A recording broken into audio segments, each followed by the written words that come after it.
Okay, welcome back to another episode of The Selfish Woman. I'm super excited to be here with my guest. Her name is Larissa Nicole, and she's the founder and CEO of Larissa Nicole Fitness, a certified personal trainer, nutrition coach, metabolism expert, and food blogger.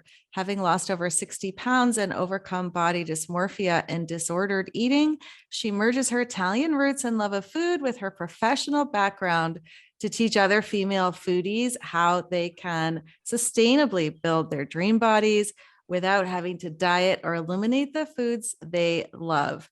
Welcome, Larissa. Thank you so much for having me. I'm so excited. I love all of that in there. The food, I love food, so I can relate Yeah, to that. yeah, absolutely.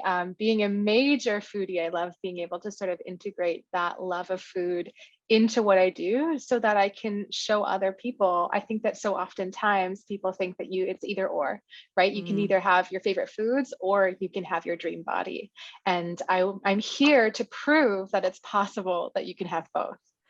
I was looking on your a website and you have pictures of food on there, and I was immediately hungry. It looked so good. And I'm like, okay, can you really eat really good food and lose weight? It sounds Yeah. like you have figured that out. I've cracked the code. Yeah, no, it is so totally possible. And I think that it just comes from my upbringing and just the way that I was raised in an Italian home where there's plethora of food available at all hours of the day. I Mm. think that for me, having that be normal and just a regular occurrence, it was a priority for me to be able to keep that element of myself and my love and my passion, but find a way to healthify or add in the nutrients that you need so that you still prioritizing what your body needs, but you're also prioritizing what your taste buds need, because I think that Yeah. that's really important too. I eat with my Oh, eyes, so it has to look good. yes, absolutely. And I mean, you have an Italian background. I lived in Italy for 2 months Oh, and the food was just over the top. It's hard to come back where did you and go? Where were I you in lived in Italy? Florence for a month and Rome for a month. Mm, The food in beautiful. Florence was like off the hook. Florence is like the underrated city in Italy. I think that it's just a beautiful place architecturally, art, culture, food, music, Yeah, all of it's one it. of my favorite cities on the planet. Okay, so are you saying that we can eat pasta and bread and lose weight? Like, what's the deal? Yeah, no, absolutely. My clients do all the time. It was so funny, actually. I had one client who was convinced that she was gluten free. She wasn't eating gluten because she heard that that was just the best way to go about reaching her body goals. She had her whole family on board. Her family thought she was gluten free. Needless to say, she joined my program, and about a few weeks in, she sat down at her family's dinner table and grabbed the bread basket and started eating, and her family just heard their jaws dropped and they couldn't believe that she was in fact not actually gluten free, and she was able to still reach her goals all while being able to eat the foods that she loves. So yes, you can have pasta, you can have bread, you can have the occasional glass of wine, all of the foods that you love, any comfort foods. It's totally possible to Mm, integrate them. I love that. Bread just makes everything better. It does, doesn't it? I agree. I think that there's something to be said about bread. When in doubt, have a piece of bread. Right? Yes. I mean, I love that you're helping women with something you've overcome yourself. Yeah. Losing 60 pounds is no small task. So Oh, tell us a little bit about that transformation for you. yeah, it was a very long one. I'm sure that you can also relate too, because I know that you went through a weight loss recently. Yeah. And Yeah. so it's a very long and solo journey. Speaking of the selfish woman, there's a lot of things that you have to do along the way that really goes hand in hand with the message that you're trying to share, in that you have to put yourself first and you have to prioritize your values and really pinpoint what your goals are. And so a lot of the time when I originally started on this fitness journey, it was a lot of trying to please other people and trying to look a certain way and trying Mm, to fit into a certain box. And I found that it was always brushing me up against failure upon failure upon failure when I was doing it to impress somebody or to prove something. it wasn't the more authentic way of doing it. And so I fell into every sort of weight loss trap and gimmick and fad diet there was out there, promising me this quick fix and this easy journey, because I wanted it to be easy. I wanted it to just be this like poof and the pounds are Of course, gone. we want it to be Right. easy. And so, needless to say, it took a long time of having to struggle and really not know what that looked like for me, in order to realize that if I was going to be able to do this and do this the right way, I really needed to put myself first. Mm. And so that came with really establishing what the goal was and having some sort of a way to track myself towards that goal, not sort of listening to what other people or other family members were suggesting. You know, like you always have that one family member that was like, oh, yeah, I know my friend did keto and it was really Yeah. great. And she lost like 35 pounds. You should try it. Right. And then we fall Mhm. into that trap of trying to please our family and trying to like sit down at the dinner table and they ask you like, oh, why aren't you having seconds, or why aren't you Mhm. finishing your plate? Right. And so it's a lot of saying no. And that's what I realized in my weight loss, was a lot of saying no to the things that don't serve you, to the to the people that are just maybe not aware of your values or your priorities. And instead, it's a lot of saying yes to new experiences and new opportunities, and yes to not knowing all of the answers, and yes to trying again and again and again, even if you don't see the evidence right away. Mm. Needless to say, yeah, 60 pounds later, it was a very tumultuous journey, but I've been able to find a way to make it sustainable. And also, what I realized too was that as much as it was about weight loss, the journey has taught me so much more, that the weight loss, now I just call it the happy byproduct. I love that. Yeah. And I think that it's so interesting is that, like, going on this journey, we set it on, we set a goal. We want to lose weight, or we want to reach a certain body goal. And it becomes a very aesthetic focus at the Yeah. beginning. Same thing happens with my clients too. We always ask, like, what is your goal? What do you want? And it's usually like, I want to fit back into my jeans. I want to Yeah. lose 30 pounds. I want to like lose however many inches or be this body fat percentage. And then lo and behold, we embark on this journey together and they realize, oh my goodness, I never knew what it felt like to feel strong.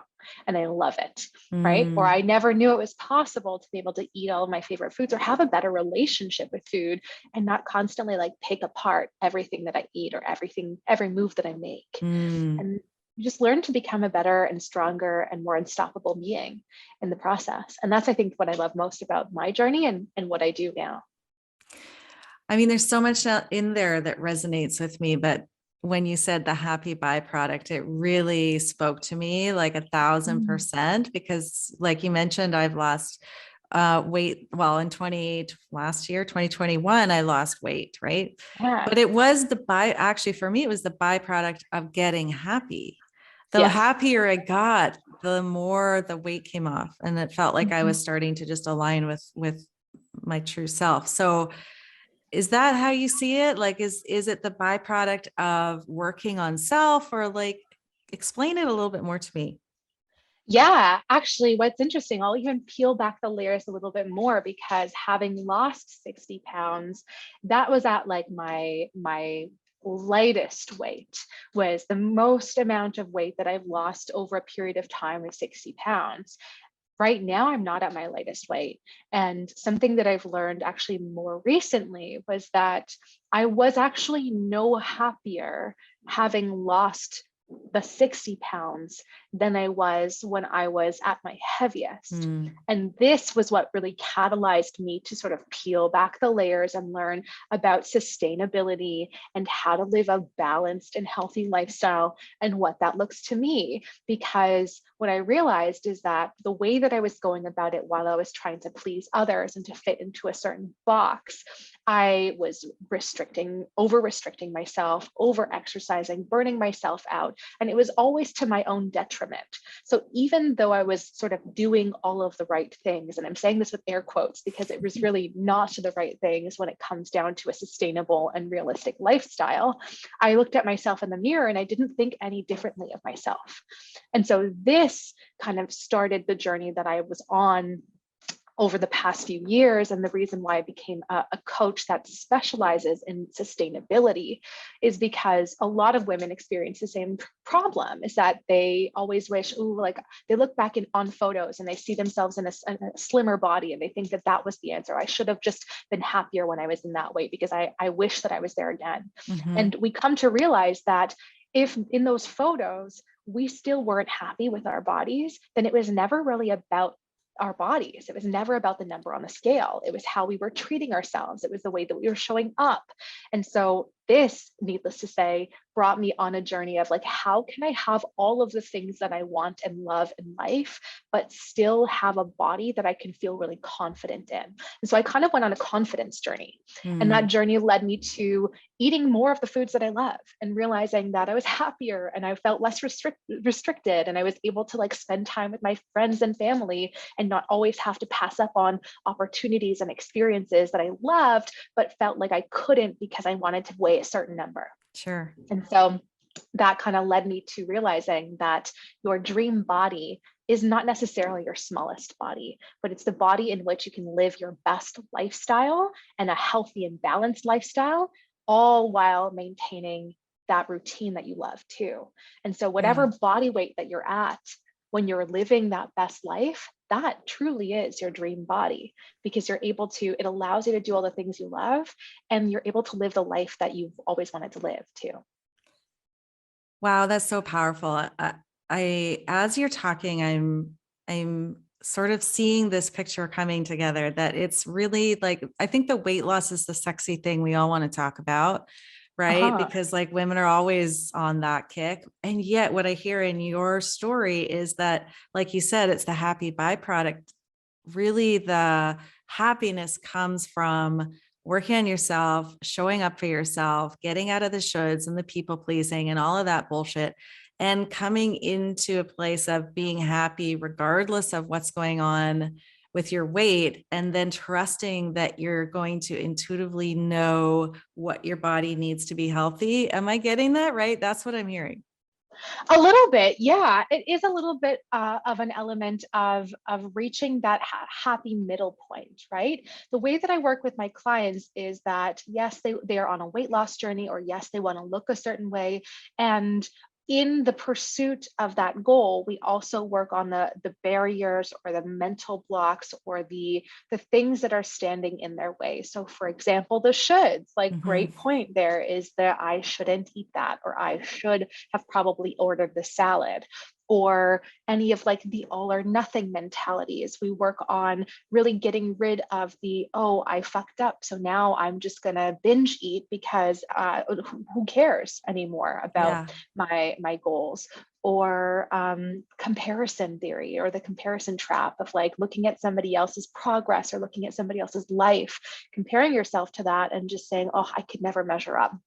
Those things are the things that stand in our way of us being the best version of ourselves. So yes, while there's a formula and a science, and I have a background in nutrition science and personal training, there is a formula and a science to looking a certain way and achieving your goals. What I do is I kind of give my clients both. So I dispel the myths and I give them the education that they need to be able to make informed and educated, knowledgeable decisions for themselves on food and fitness. But then I also help them work through the limiting beliefs and the mindset blocks and the things that are standing in their way from them just being happy right now.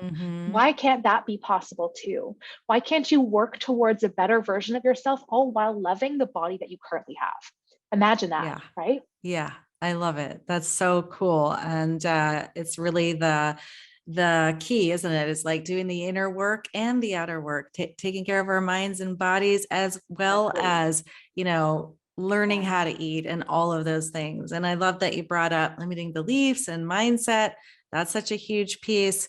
How has that played into your life? I know you mentioned you switched careers and that's been a big shift for you. Like, what was that like for you? And what did you have to overcome in order to get to where you are? Yeah. When I first started my own fitness journey, I was actually in school studying to become a screenwriter and film director. So I was Oh. I received my Bachelor of Fine Arts in Film and Media and TV Studies. I had short films in festivals in Toronto and New York, and I had a budding career. I was set to become a screenwriter or something in the film industry. And then life clearly had other plans for me. Because I embarked on this journey, and at the same time, I was kind of struggling with my weight and my fitness and all the stuff and learning how to be selfish for myself. And so in the process of me kind of going through my own fitness journey and realizing that I had to be selfish and I had to start prioritizing my health and getting back into shape. And when I say back into shape, I was never into shape. So this is the first experience. Getting into shape. Getting into brand shape. new. Yeah, it was completely new to me. I didn't really know. I wasn't comfortable going to the gym. I didn't really know how to do any exercises. It was a complete blank slate for me. And in starting to learn how to do this for myself and having to establish boundaries with the people I loved, because no, I couldn't go to this event or I couldn't do that because I needed to go to the gym, or I had to meal prep, or I had to do the things that I knew were foundational to me learning how to craft this lifestyle for myself. And one of the things I tell my clients too, just kind of bouncing here, is that it's not going to be like, these habits are not necessarily all going to be forever things. For example, like tracking my food intake or meal prepping religiously, or like having to say no to every event and every experience. This for me was just a temporary, necessary thing, a stepping stone for me to start learning what that looks like for me and how to prioritize myself and how to actually build a routine that worked for me. And so, needless to say, I went on this journey and realized that I actually really liked it. I really liked being able to lift weights and feel stronger and to show up for myself. And I really loved learning how to cook meals that were more well balanced and that prioritized nutrient rich foods. And it was just this kind of unraveling of like, whoa, do I actually really want to continue on this path and on this career? I have all of these opportunities, but is this really something that I want to do? And then eventually I kind of got my answer as other people started to notice what I was doing and asked me, oh my goodness, you look so great. Like, how did you achieve that? Or how did you do this? Or you just look happier. Like, what's going on right now? And I realized that I really liked being able to share my experiences too. So I started teaching other people and I started sharing what I was doing. And then other people wanted me to train them. And so I was like, okay, I'm not even a certified personal trainer at this point. I'm just doing this as a hobby. So I started kind of dipping my toe into that sort of area. I decided to get my professional education and dive headfirst into getting certified as a personal trainer, and then going to school for natural nutrition and holistic nutrition. And it's kind of snowballed from there. I kind of decided to, again, be selfish and say, you know what? Changing careers is really scary, but I have a feeling that this is the way that I want to go. And this is what I'm meant to do. Because I'm a believer that everything happens for a reason, or things come into our life, or opportunities, people, all of these things come into our life for a purpose. And I didn't think that I was just meant to stop what I was doing and end it at me. I thought that this is almost too, it feels too simple. It feels too easy to just be true. But sometimes those things come into our lives as a reason that are telling us that, like, hey, you actually are really good at this thing. Like, maybe you should try and investigate that a little bit more. And so I decided to take the leap. I completely quit everything that I was doing in my career in film. I was a production assistant. I worked for a production company. I had all of this opportunity in the film industry that I was really excited about, but it didn't make my heart sing. Right. And so I decided to just take the leap. And lo and behold, here I am years and years later, having received all of the professional education and worked with countless clients now, and still feel like I'm already still embarking on my own journey as we go. And I haven't looked back. And it's been so exciting. Wow.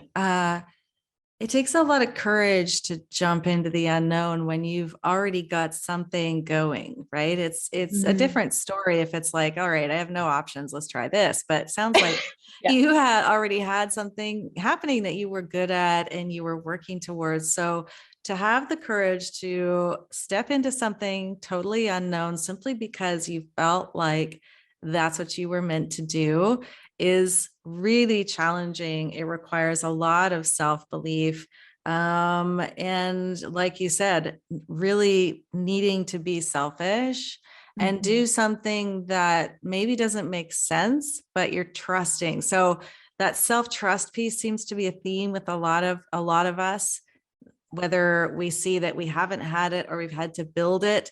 Did that come into play? Like, did you feel like you already had that self-trust when you decided to switch careers? That's a really good question. And I think that it's so hard to answer because at times I would say yes, and then at other times I would say no. And I think that it really has been almost situational for me in that I'm a very leap before I look type of person. Mm-hmm. Like I've always been that type of person. So in a way, it requires an element of self trust to be able to leap before you look. However, the what happens on the way down I can't really tell you what happens on the way down because sometimes I'm like, oh, this was a big mistake. And I wish that I had actually like looked before I leaped. And so there definitely are moments where I feel like the just the worry and the self-doubt tends to trickle itself in. But I really have always been true to my vision and know that in the end it'll always work out, even if I might not see the full picture right now. And so I whether it is self-trust or trust in the universe or trust just in general, I have enough of that to keep me going, even in those dark times or those tough times when we don't see the evidence of it Mm-hmm. in our reality. Mm-hmm. Yeah, leaping before you look does require a lot of willingness to step into something where there's no evidence to tell you it's going to work out. Yeah. That's Yeah, scary as it hell. does. It is. Still, it's still something that I feel like family and friends are like questioning whether I like they're questioning my judgment on a few things Right? because it's like I do have that in me where it doesn't really matter what it is if I'm passionate about something and if I really know that I can make an impact or I really want to explore a certain option. I'm going to dive in and I'm going to just figure it out on the way down. Whereas other people could be really hesitant or wary or want to put all of the pieces together first Mm-hmm. before they make their decision. And this is all to say that I've had success in this way of doing things, but not to always listen to my advice completely. Just do what feels right for you, because I honestly think that there is some merit to leaping before you look and not having all the answers. Because at the end of the day, when is the right time? I don't ever think that there There's really never a is. right time. Right, No. right. And And so we're in never that going to case know too, everything. exactly. And so I just trust that no matter what I do, that there's going to be a lesson that I learn from it either way. And whether it's a major success or a massive failure, I'm going to take something away from it regardless. And Mm. so I just dove in. Mm-hmm. Love I that. love that Yeah. at the end there. That's the major success or a massive failure. You're going to learn something along the way. That 1,000% Yeah. yes to that, because that's the courage, that's the self-belief, that's the trust that tells you no matter what happens, I'm going to be fine, I'm going to learn something, let's go do it. That's the stuff that makes life exciting, in my Yeah. opinion, and juicy and Agreed. alive. I love it. So if there's listeners out there, and I'm guessing there's lots who are at a place of, maybe considering a big change, a big career change, or whatever it might be, but they're not the leap before you look kind of person. And they're feeling kind of analysis paralysis, sitting in doubt, worry, fear. What would you say to them? What would you have to offer that would just give them some kind of encouragement or a little bit of courage? Yeah, and I love this question because it does apply to even a health journey in that regard, where if you're wanting to embark on a health journey but you've been burned. I love that you said that you've either been burned a couple times before or you have that analysis paralysis.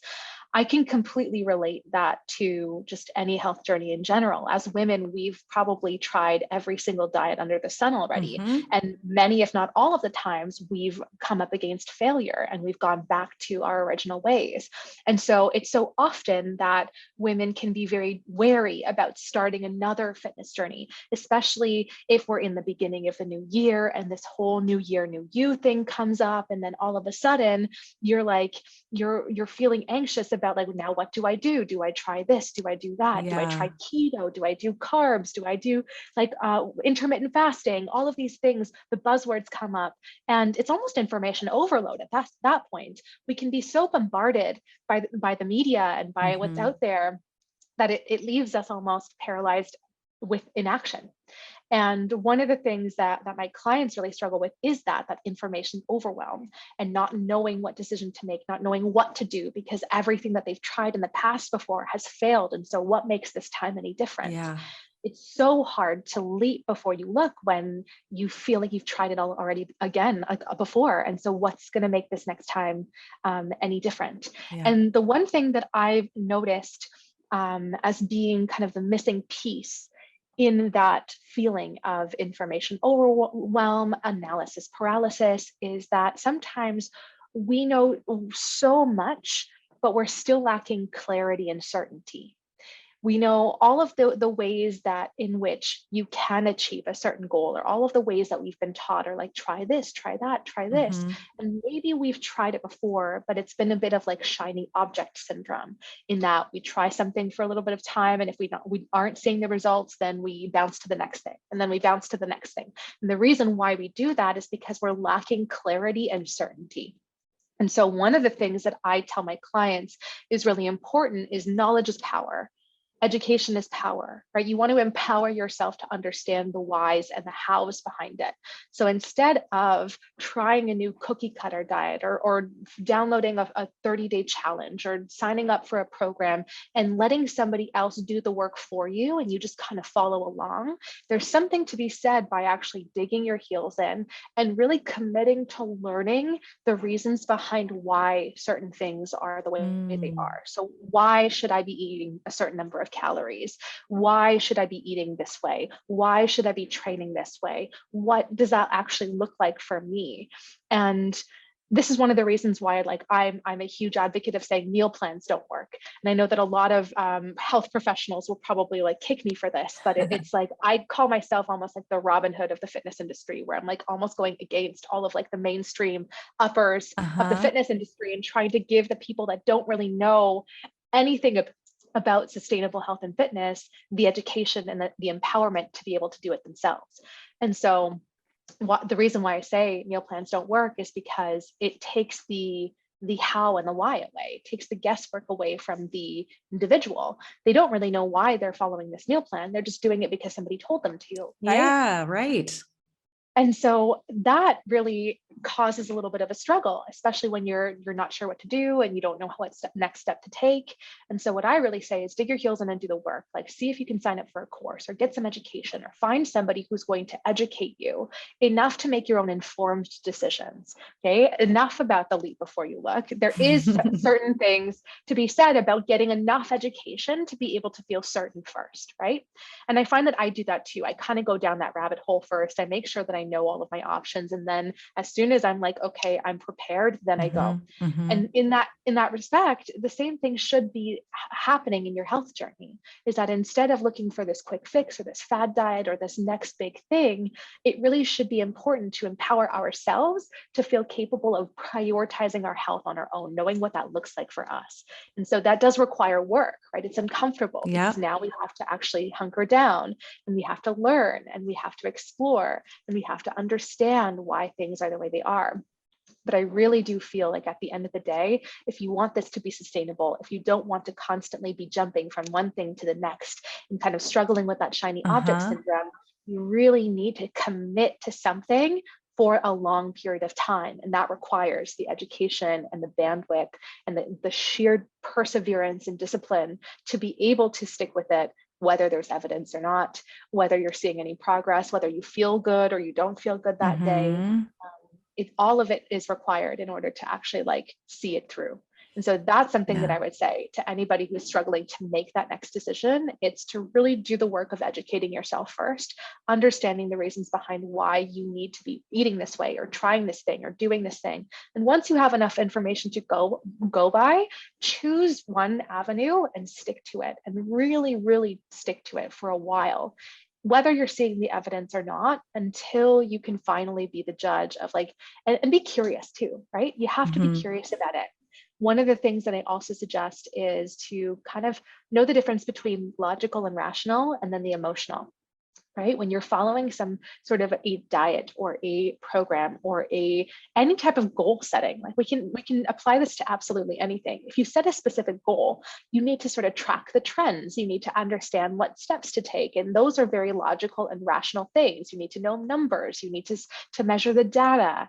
And then emotional side happens when we involve ourselves, because we have emotions, to the goal. So we don't feel like we're making any progress. We don't feel like we're seeing results. We don't feel like doing the exercises today. And when our feelings come into it, it can very much cloud the results, to the point where we're not actually able to make a next step, because we're allowing our emotions to cloud that judgment. And so that's another thing that I would really recommend for people to explore a little bit further, is the difference between like logical and rational and emotional. And when you're on a journey of any kind, a health journey or reaching a goal, it's really important to remove yourself and remove the emotions from the goal, and get really curious about it, and understand that it's a lot more beneficial to ask yourself why this is the way that this is, to get curious about the results, to think of it as like an experiment of some sort, because that's going to allow you to step away from it a little bit, as to not make it all about you and make you feel like the personal failure for not seeing what the results are, what that expectation was, and really get down to the reasons behind why this either worked or it didn't work. And if it didn't work, you have permission to throw it away. And if it worked, you have permission to keep doing that thing. Right. But it wears absolutely no weight on your worth, on your ability to succeed, on anything. All right, Larissa, you're taking us to school. I love it. I love it, because I guess I was expecting you to maybe just say like, you can do it. Like, just keep going. And then you're just getting so super real with it. And I love it, because what I hear is empowerment, radical responsibility, educate ourselves. It's so easy for us to be like, just tell me what to do, and then I'll just do it, because I don't want to do the work. Right. And I'm not your like fluffy coach. Yeah. And I mean, I've been there, I've done it. I'm like, just tell me what to fucking eat today and I'll just do it. But I'm not learning anything. I'm not learning about my body. I want the easy button to just make this happen. Right. And I love that you are not allowing us to do that. And you're really saying like, if you really want this, educate yourself, figure this shit out. Like that's exactly what we need to hear, because that's what's actually going to work. We don't need just the sort of can-do spirit. We need this kind of expertise. So like that what you just said, I feel like everyone's just probably going to be like, hell yeah. That, or they're going to have to go back and re-listen to it, because it might have been so much information that I do recommend going back and listening to that again. Yes, everybody get your journals, come back to the podcast, listen to Larissa, pause, take notes. Yeah, but the thing is if I were to give a canned response, or if I were to just say like, if you believe that it's possible, then it's absolutely possible. It doesn't serve you, right? It doesn't serve you. It doesn't support you.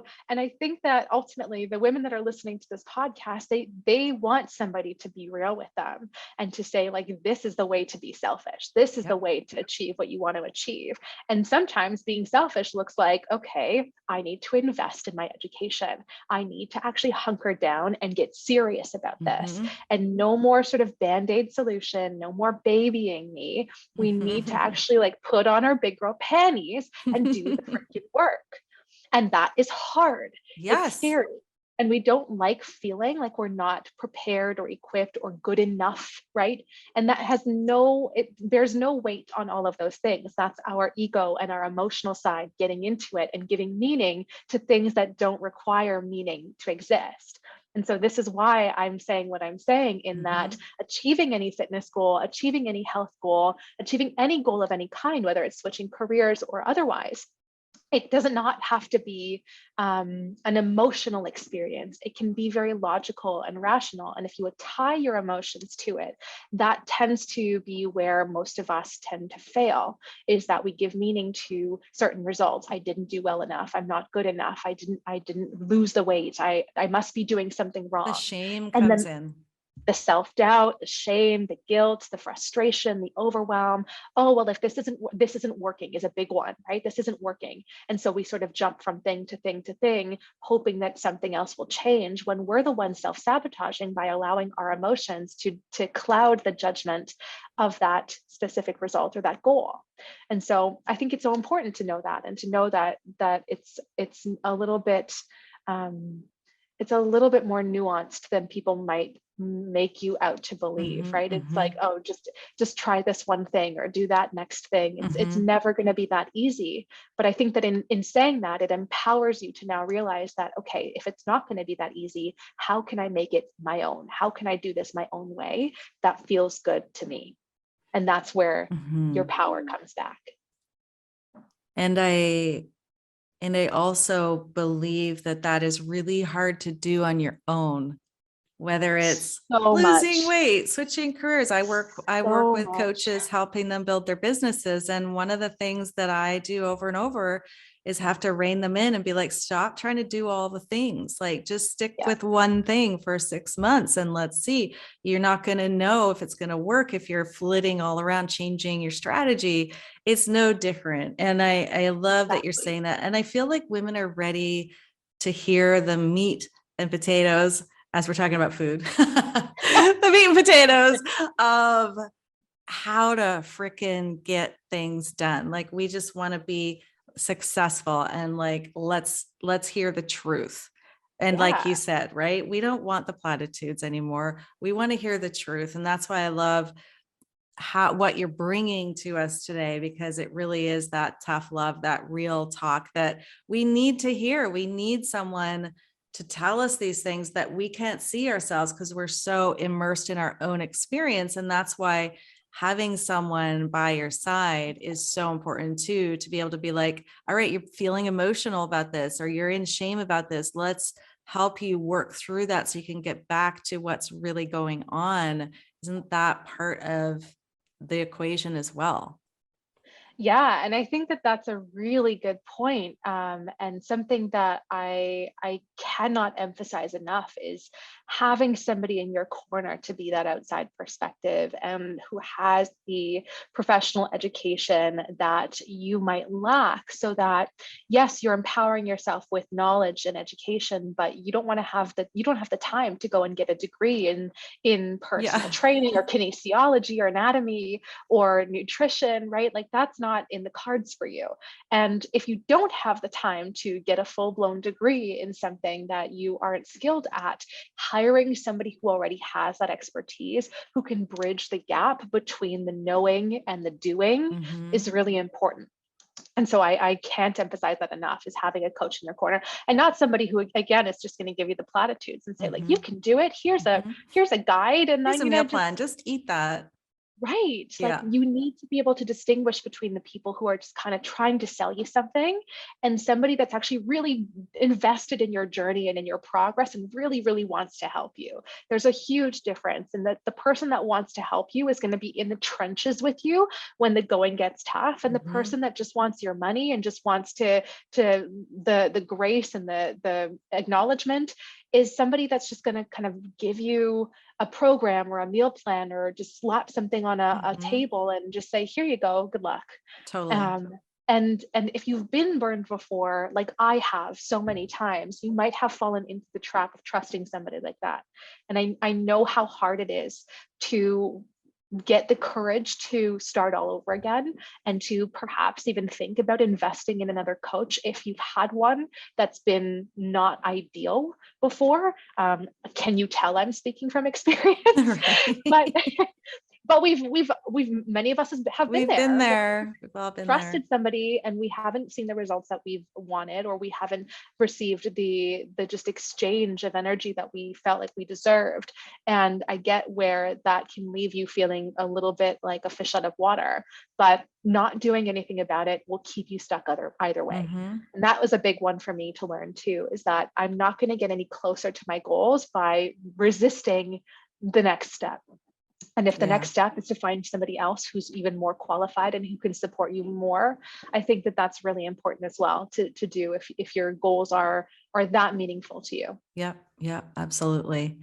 And what I hear overwhelmingly from the women I'm talking to about being selfish is that it's not all just the happy stuff. It's not all just the fun stuff. It's not all just like, Yeah. we're all just out there, shopping at Chanel and going out for lunch. Like, no, this is dedication, hard work, education, Yeah. applying what we've learned, showing up for ourselves when we maybe don't feel like it. Like that's also something that's really unfolding as I'm exploring the word selfish, is that let's talk about that harder stuff that maybe we don't feel like doing, but we know it's what we need. And that's so much of what I hear in your own journey and what you're teaching us and what you teach your clients and help them with is like, yeah, you're going to show up for yourself. And some days you're not going to want to do it. But if you believe in it enough, if you want it bad enough, that's what's going to happen. That's being selfish too.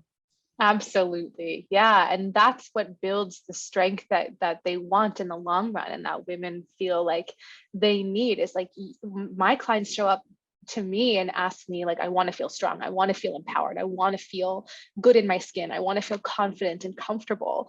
And at the end of the day, they're not going to feel that if they're just sugarcoating things, right? If I'm Mm-hmm. just sort of putting a band-aid on the problems, you have to get uncomfortable. And the quote that's coming to my head right now is like, a diamond is formed under pressure, right? Mm-hmm. And you have to kind of go through that hard time and that really tough journey in order to come out on the other side being the best version of you. Yeah. And so I think that it would do you a disservice to shy away from the suck and from the stuff that you don't want to do.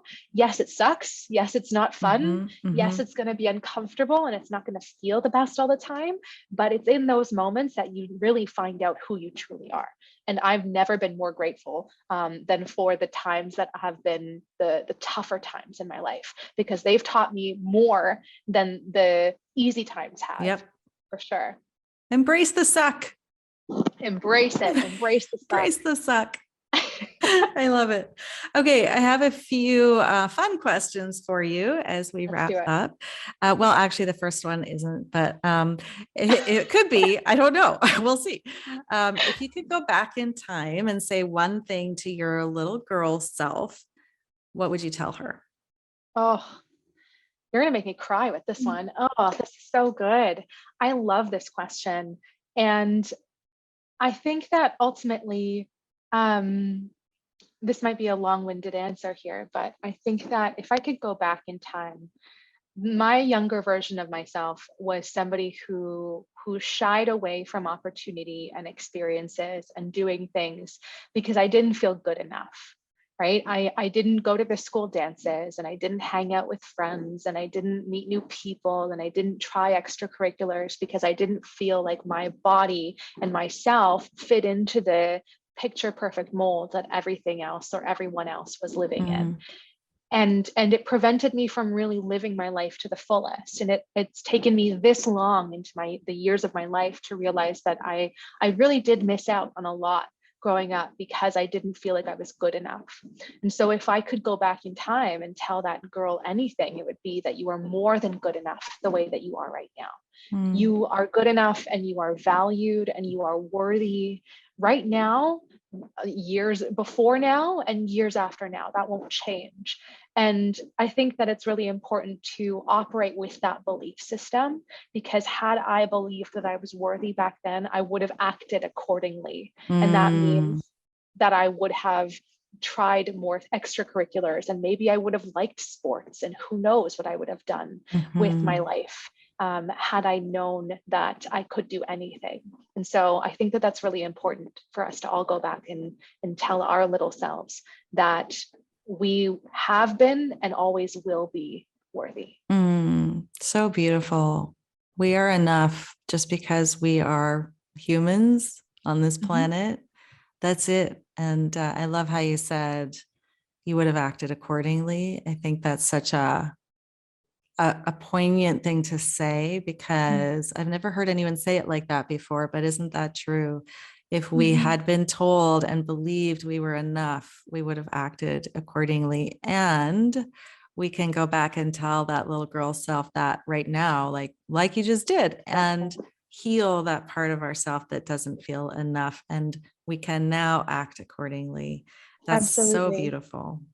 Thank you. And who's to say that like we can't discover new things about ourselves because of that, right? Now, if you were to operate under the belief system that you are totally and unapologetically worthy the way that you are right now, who knows? You can take a culinary class and really fall in love with it. You could try a new sport and realize that I actually really like that too. You don't have to fit yourself into some sort Kardashian shaped box.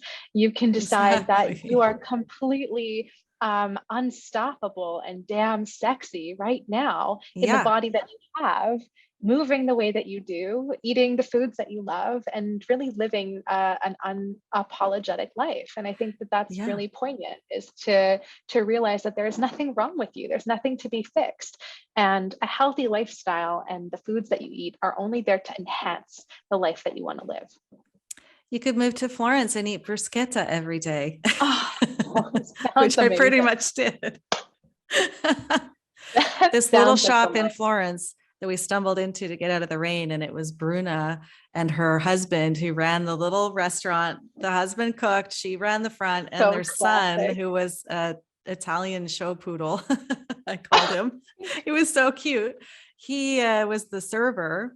And we'd go in every day and they'd pull the, prosciutto off of the ceiling where it was hanging and make the best bruschetta I've ever had in my life. I went every day, couldn't stop myself, but it was that's what makes life worth living.